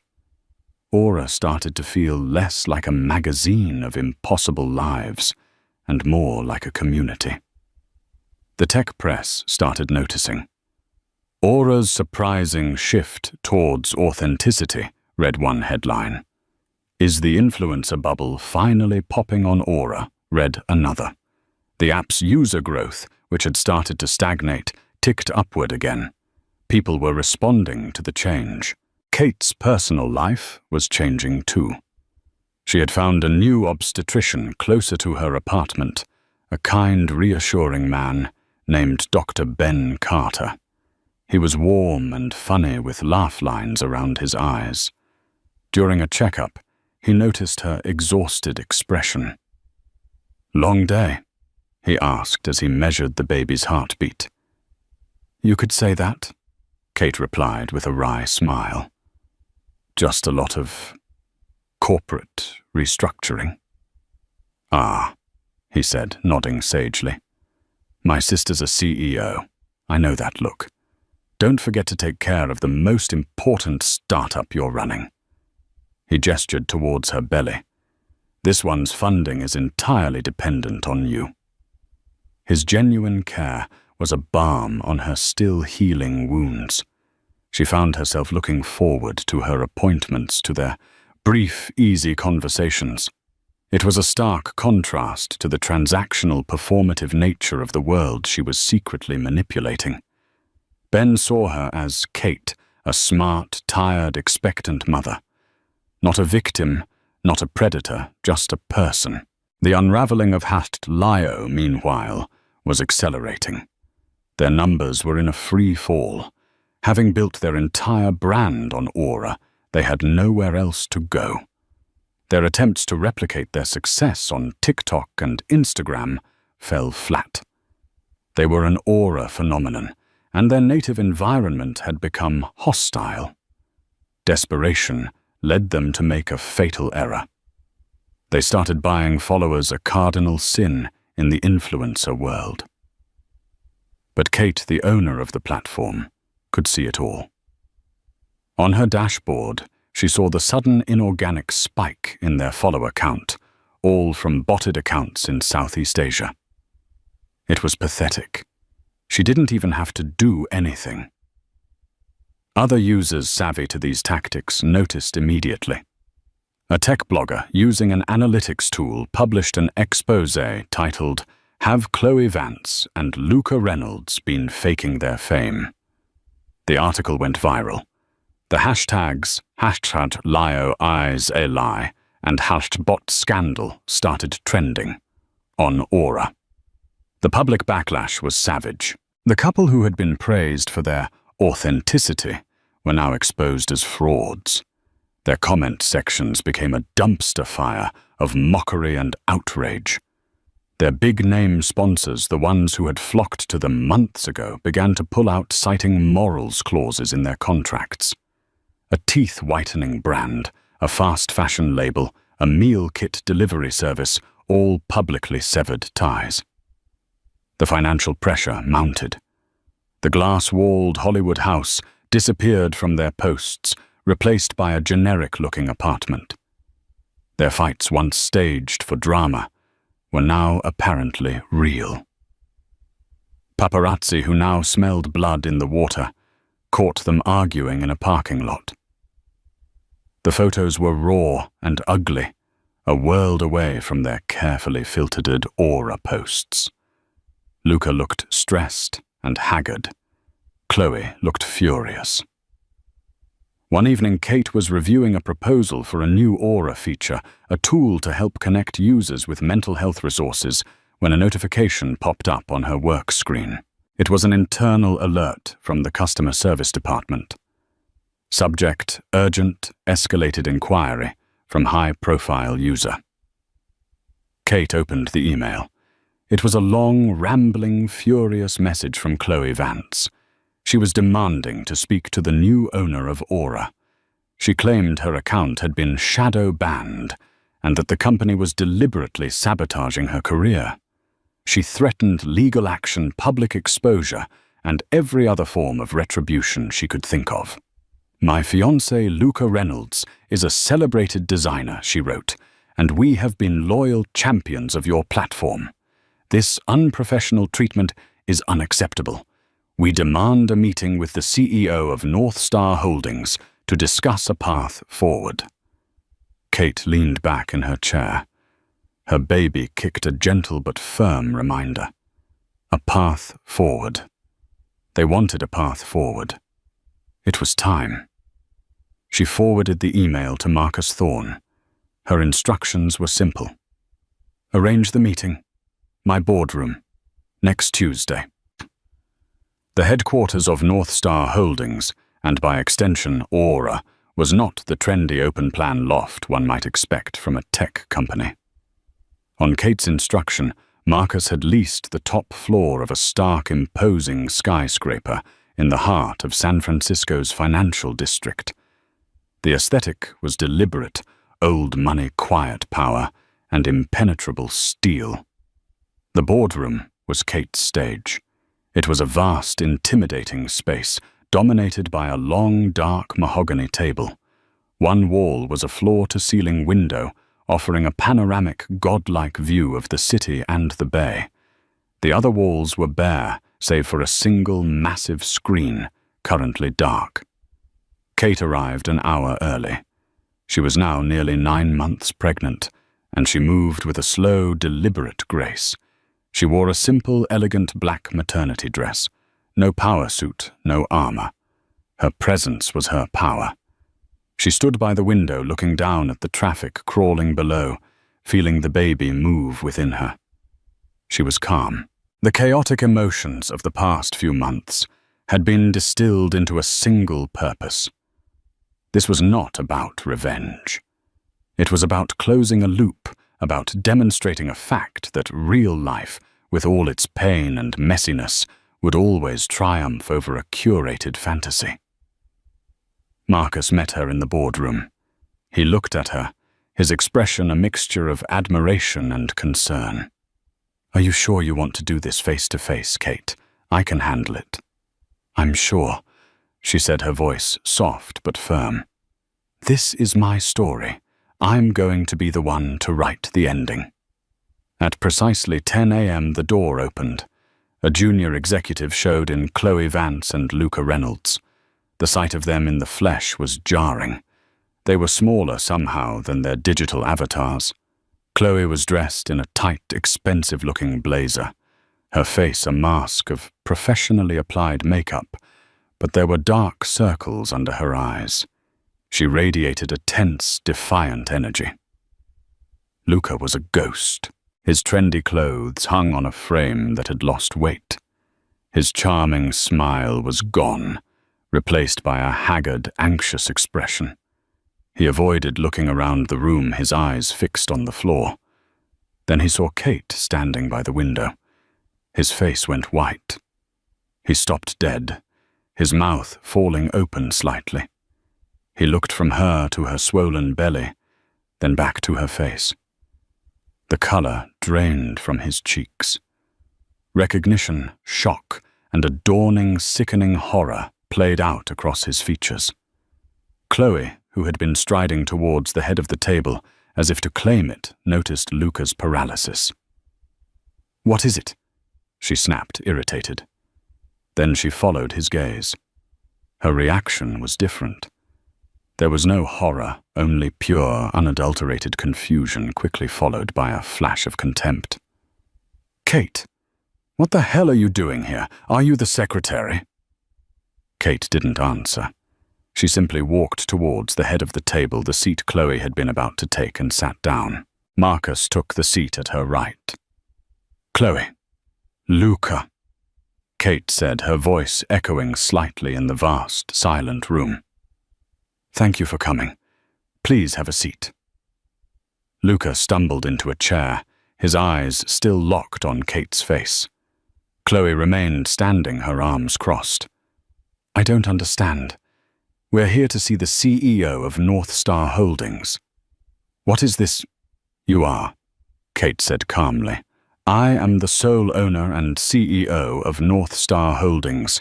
I acquired Elysian Labs 3 months ago. Welcome to my company." The silence that followed was absolute. Chloe's jaw tightened, her perfectly glossed lips pressed into a thin line. The contempt in her eyes was replaced by a look of disbelief and then a flicker of fear. Luca looked like he was going to be physically sick. He finally tore his gaze away from Kate and stared at the polished surface of the table as if it were a life raft. "You—" Chloe finally spat out a harsh, incredulous laugh, escaping her. "You bought Aura how?" "My grandmother was a very wise woman," Kate said simply. She gestured to the large screen on the wall. "But we're not here to discuss my finances. We're here to discuss yours." With a tap on her tablet, the screen flickered to life. It displayed Aura's master dashboard. It was a sea of data charts and graphs. To Luca and Chloe, it would have been incomprehensible. But Kate knew it was the story of their lives. "Let's talk about your brand," Kate began, her voice taking on the crisp, analytical tone of her old job. "This graph shows your engagement metrics over the past year." A jagged line appeared on the screen. It shot up dramatically around the time Luca had left her, then plummeted 3 months ago. "This spike," she said, pointing a laser from her tablet, "is where the Elysian Labs algorithm was manually coded to give your accounts Tier 1 priority. Your fame wasn't earned, it was assigned." She switched to another screen, showing a world map covered in red dots. And this is your follower base, or what's left of it. As you can see, 47% of your followers are bots originating from click farms in Dhaka and Manila purchased on... She paused, looking at her notes. The 17th of last month, a direct violation of our terms of service. She brought up their most recent posts. Your content's performance when stripped of artificial priority and fake followers is in the bottom percentile of our user base. To be blunt, your brand is worthless. Chloe was shaking her head, her face pale beneath her tan. You did this. You sabotaged us. No. Kate said, her voice devoid of malice. It was the voice of pure fact. I didn't sabotage you. I restored neutrality. I took away your cheat codes.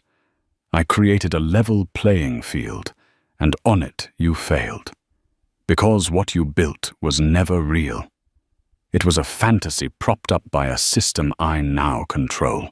Finally, Luca spoke, his voice a hoarse whisper. Kate, I didn't know.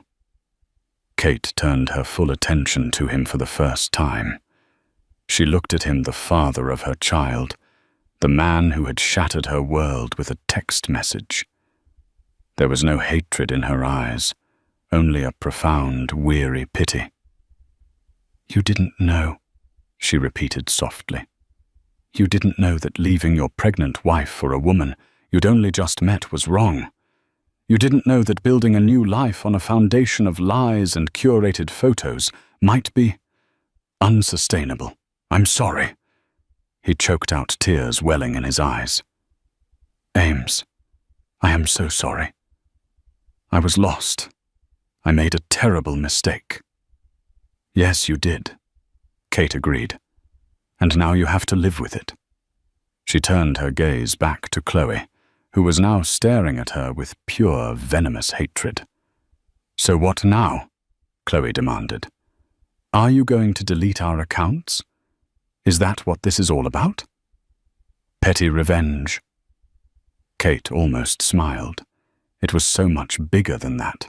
Deleting you would be a waste of server space, she said coolly. Your accounts will remain active. You are free to post whatever you like. But you will be subject to the same algorithm as every other user. You will have to find out for the first time if anyone is actually interested in what you have to say. She stood up, her movement commanding the room. But this meeting isn't just about you. It's about the future of this platform. Aura became a tool for envy and illusion, and I am changing that. The screen behind her changed again. It now showed mock-ups of a new app interface. It was cleaner, warmer. The focus was on community, on connection, on authenticity. I am officially announcing the Aura Authenticity Initiative. We are partnering with the National Center for Mental Health to integrate resources into the app. We are launching a creator fund, the Eleanor Reed Grant, to provide capital to small independent artists and storytellers who are focused on genuine, unfiltered content. 10% of all future profits from this company will be donated to charities supporting single mothers and their children. She looked directly at Luca, her voice unwavering. This platform will no longer be a celebration of the fantasies people escape to. It will be a celebration of the real lives they actually lead. The messy ones, the hard ones, the beautiful, authentic ones. She had taken their weapon, the engine of their fame, and her pain, and she had reforged it into a shield for people like her. The meeting is over, Kate said. The executive assistant will validate your parking. Chloe was speechless, her rage rendering her mute. Luca just sat there, broken. As a security guard escorted them out of the boardroom, Luca looked back one last time, his face a mask of regret and awe. He wasn't looking at his ex-wife. He was looking at a force of nature he had foolishly underestimated. When they were gone, Marcus turned to Kate. That, he said, was the most brutal and elegant takedown I have ever witnessed. Kate walked back to the window, placing a hand on her belly. She watched two tiny figures get into a cab far below. She didn't feel a rush of victory or a thrill of revenge. She just felt peaceful. The loop was closed. The story was hers again. 2 weeks later, Kate gave birth to a healthy baby girl. She named her Eleanor. In the end, this was never a story about getting even. It was a story about getting whole. Kate didn't just buy an app. She bought back her own narrative. She took the very tool that was used to discard her and transformed it into a platform for authenticity and a force for good, building a legacy for her daughter on the foundations of her own resilience. Luca and Chloe learned the hard way that a life built on filters is bound to fade, while a life built on truth, however difficult, is the only one that lasts. What do you think? Was Kate's move an act of brilliant revenge or a masterclass in business? Let us know your thoughts in the comments below. And if you were moved by this story of strength and transformation, don't forget to hit that like button, share it with someone who needs to hear it, and subscribe for more real-life stories of incredible people.